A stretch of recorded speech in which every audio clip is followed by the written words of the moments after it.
Inició esa operación sobre las 9:30 de la noche, pero notó que no salía agua por el otro extremo. Al final empezó a salir agua y todo el mundo pensó que funcionaba bien. Sin ser conscientes de que una gran cantidad de agua fluía por las tuberías adyacentes hacia la unidad de isocianato de metilo. Aún así, un sencillo dispositivo de seguridad debería haber bloqueado su avance. Esta placa de metal llamada brida ciega se debía colocar en la unión de las dos secciones formando un sello hermético durante los trabajos de limpieza de los conductos. Esa brida ciega no estaba allí y por eso el agua llegó al depósito. Aunque el agua había llegado a los depósitos de ICM, los planos de la fábrica le decían a Wright que había una última barrera para impedirlo. Se bombeaba gas inerte de nitrógeno en el depósito de ICM, lo que suministraba una capa de seguridad de alta presión entre el líquido letal y el resto de la fábrica. Era un sistema que Wright había visto antes. Es seguro y eficaz normalmente. Pero los trabajadores de la fábrica le revelaron los fallos del sistema. El 30 de noviembre vi que estaban intentando presurizar el depósito 610, pero no lo consiguieron. En una fábrica de 15 años de antigüedad, la plantilla estaba acostumbrada a lecturas erróneas ocasionales, pero el trabajador Chauhan sabía que un fallo total en la presurización del depósito solo podía significar una cosa. Significa que hay una fuga en el sistema de ventilación. Comprobando los registros de la fábrica, Chauhan vio que el problema llevaba semanas sin comunicarse. Llevaba más de 20 días sin presión. No había datos de presión en las hojas de registros. Y si una válvula defectuosa estaba permitiendo que saliera nitrógeno, también podía permitir que entrara agua.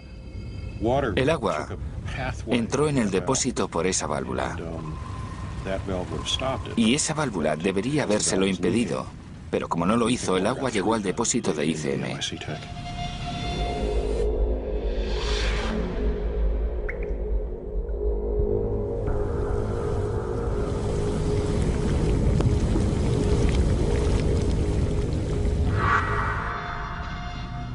Wright empezó a pensar que las afirmaciones de Union Carbide eran ciertas. Quizás se trataba de un caso de sabotaje.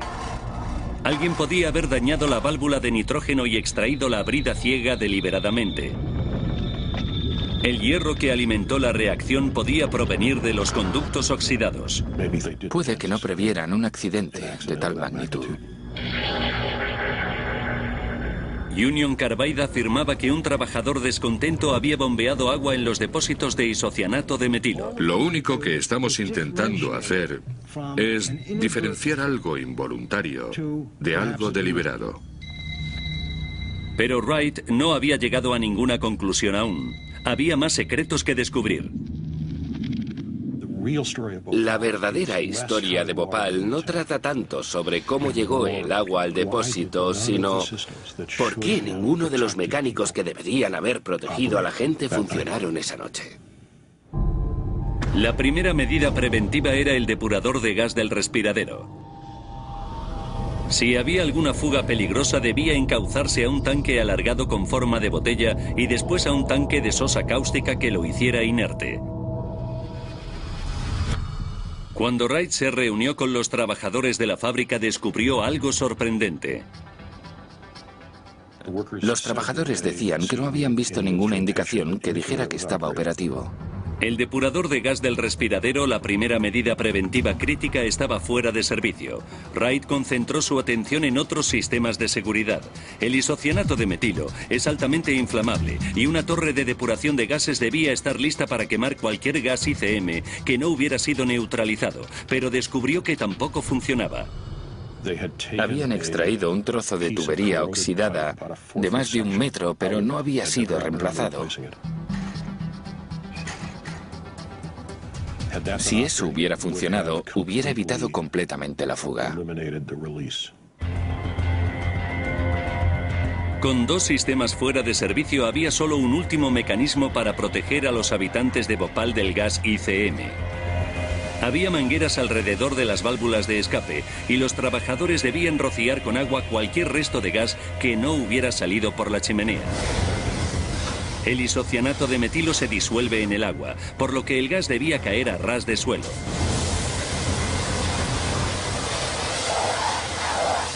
Wright no se podía creer lo que le contaban los testigos. El problema con el sistema de rociado de agua es que era insuficiente. Los chorros de agua no llegaban a la altura de la fuga. El agua eludió las medidas preventivas y provocó la reacción del isocianato de metilo. Los 3 sistemas de seguridad fundamentales diseñados para contener fugas de gas o no dieron abasto o no funcionaban. Fue una impresionante cadena de fallos que indicaban negligencia. Michael Wright empezó a investigar la gestión de la fábrica y las transacciones corporativas de la empresa matriz.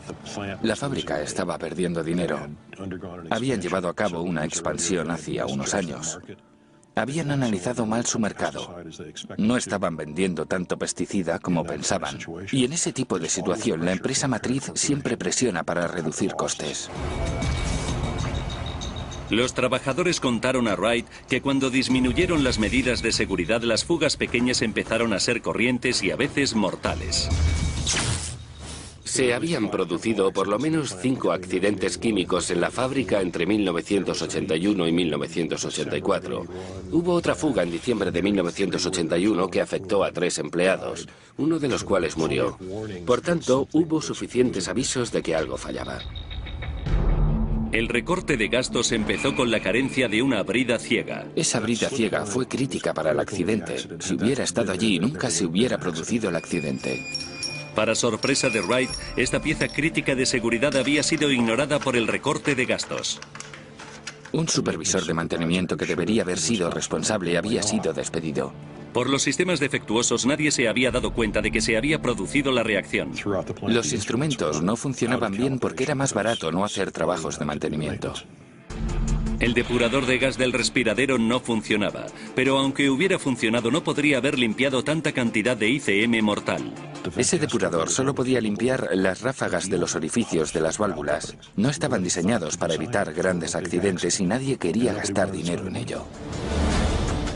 Durante 2 meses, una tubería rota había provocado que la torre de depuración de gases no quemara ninguna fuga de gas. Los operarios de mantenimiento afirmaban que habrían tardado unas 2 horas en instalar un nuevo trozo de tubería.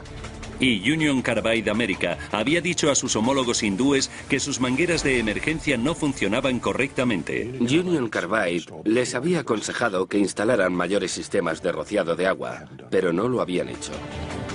Wright empezaba a sospechar que la teoría del sabotaje de Warren Anderson no era más que una cortina de humo. Union Carbide nunca presentó pruebas creíbles.